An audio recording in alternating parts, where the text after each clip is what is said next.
राम सेतु। राम सेतु भारतीय पौराणिक कथाओं में एक प्रसिद्ध कथा है। यह कथा महाभारत और रामायण में उल्लेखित है।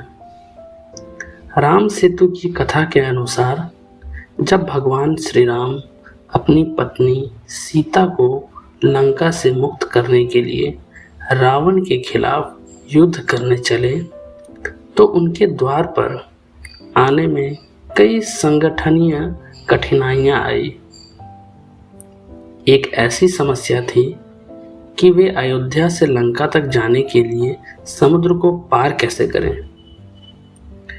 भगवान हनुमान ने उस समय यहाँ समुद्र को उसे देखा और समुद्र पार करने का रास्ता नहीं मिला।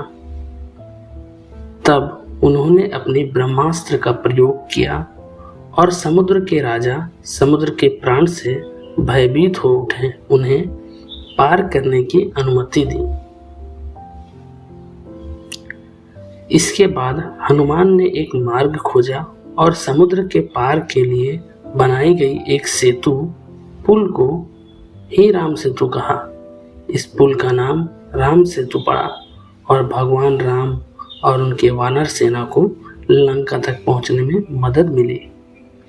राम सेतु की कथा से हमें साहस, सामर्थ्य और दृढ़ संकल्प की महत्वपूर्णता का संदेश मिलता है। यह हमें यह भी याद दिलाती है कि आपात समय में साहसी और संघर्षशीलता से ही इस असंभव काम संभव हो सकते हैं। क्या आपको पता है राम सेतु के बारे में ये जानकारी?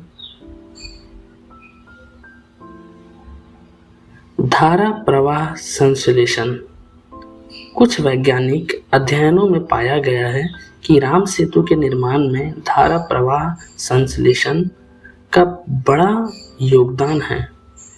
इसके अनुसार वानर सेना ने बड़े पत्थरों को ले जाकर समुद्र में डाल दिया और इस प्रकार से सेतु का निर्माण हुआ। आगे है आध्यात्मिक आयाम। राम सेतु को आध्यात्मिक आयाम भी दिया जाता है, जैसे कि यह भगवान राम के और उनके भक्त हनुमान की भगवती सीता को लंका से मुक्ति दिलाने के लिए बनाया गया था। इसके अलावा राम सेतु को संगीत में एक ध्यान और ध्यान के स्थान के रूप में भी देखा जाता है। भारतीय साहित्य में महत्व। राम सेतु को महाभारत और रामायण के ग्रंथों में विस्तार से वर्णित किया गया है, जो इसे भारतीय साहित्य और धर्म के महत्वपूर्ण हिस्से के रूप में बनाता है। ये केवल कुछ रहस्यों में से है जो राम सेतु को गहराई से अध्ययन किया जा रहा है। इसके अतिरिक्त इस बारे में और भी बहुत सी रोचक जानकारी और विचार है जो लोगों के बीच चर्चा का विषय बने हुए हैं। तो दोस्तों, आपको मेरी ये वीडियो कैसी लगी? अगर आपको ये वीडियो अच्छी लगी हो तो कृपया मेरे चैनल को सब्सक्राइब करें। मिलते हैं अगले वीडियो में।